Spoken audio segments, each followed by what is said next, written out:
do a quick video on these two calipers. The one on the left is the V4, and the one on the right, or my right, it might be the opposite way around on the screen, is the E4. There are some visual differences.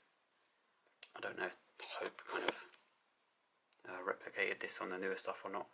We can see like the gaps between the lines here are a little bit different on the V4 and E4, like the pattern. I actually believe these lines are something to do with the alignment of the disc. They're meant to help you. That's why they've etched them on the top. I've never really used them. The other thing obviously is that the V4 has this kind of textured surface and these lines running through it on there as well, whereas the E4 is just smooth. So there is that in terms of their appearance. In terms of their size, like the overall caliper bodies are very, very similar in the length. I did see that the V4 was a little bit wider, probably like 1 mil wider, and I guess that gives it a little bit more rigidity, maybe a little bit more strength. So when you pull the lever, there's less flexing of the caliper. One of the differences, I guess, that's hopefully quite apparent on camera is that the E4 pistons and the V4 pistons are slightly different. You should be able to see that actually the rear of the V4 runs the same pistons as the E4. So the E4 runs 4 of these pistons, they're all the same size. And then the V4 runs 2 smaller pistons. And then it runs these 2 big ones. And once again, that's where you get a bit of the kind of power gain from the V4 over the E4. So in terms of like the usage, this one's called E4 for Enduro 4. This is actually like the original Enduro 4 caliper. It's not an M4. Some people might think this is an M4, but it's actually kind of like an old retro Enduro 4 caliper. The M4s kind of have an M here, so that's kind of like the very first E4. So yeah, in terms of like use, whatever you want really, I guess. If you're a heavier rider, maybe use them on like cross-country bikes. Doesn't really matter. I guess Hope designed them with the idea that people would use them on like a trail bike, something that's got like 150, 160 travel on the front, and you're going to go to like bike parks and stuff like that. But I actually use them on a hardtail. I'm not a heavy rider, I'm only like 70 kg, but it's nice to have nice brakes, I guess. So yeah, whatever you really want. Same for the V4 really. Whatever you want to use it for, there's no kind of restriction telling you not to use it, but if you use it on a very light bike, you might just find it overpowers everything and locks the wheel up. It's obviously going to be a little bit better for heavier riders, downhill riding as well, and also for people that got EMTBs, because those bikes tend to be a bit heavier. So if the E4, the E stands for Enduro, what does the V stand for the V4?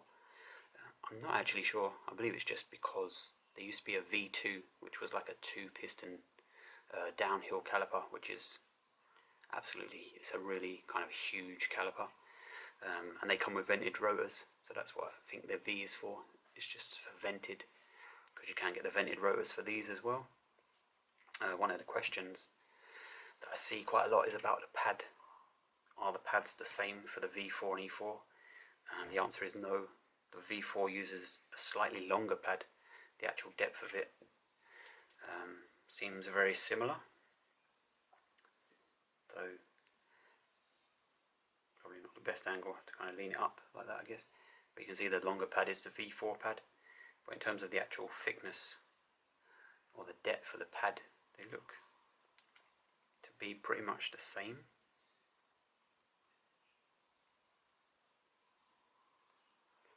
So we can get a little shot of the pads material next to each other. Not the best because the V4 ones are quite low.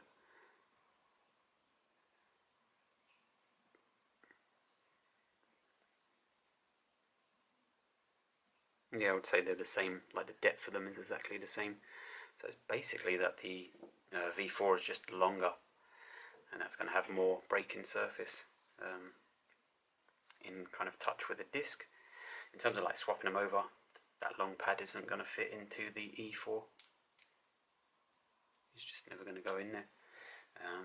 The E4 pad in the V4 would go in there, but it would mean that the pad wouldn't butt up to the edges, so it would kind of move like that. So I wouldn't really say it's advisable to use it. It would basically mean that rather than the pad being nice and kind of straight on the disc. So if we line that up like that, it would kind of be at an angle. It would be rattling around in the caliper. So yeah, I wouldn't advise using the wrong pads. So yeah, I think that's pretty much everything with the E4 and the V4. Both pretty good. But when you do, if you ever come to bleed in them, you have to kind of move the caliper around and then open the bleed nipple, close it, because they do get air somewhere in the back of the caliper. I think it's in this kind of area. Both of them suffer with that. But yeah, there you go. There's the E4 and a V4.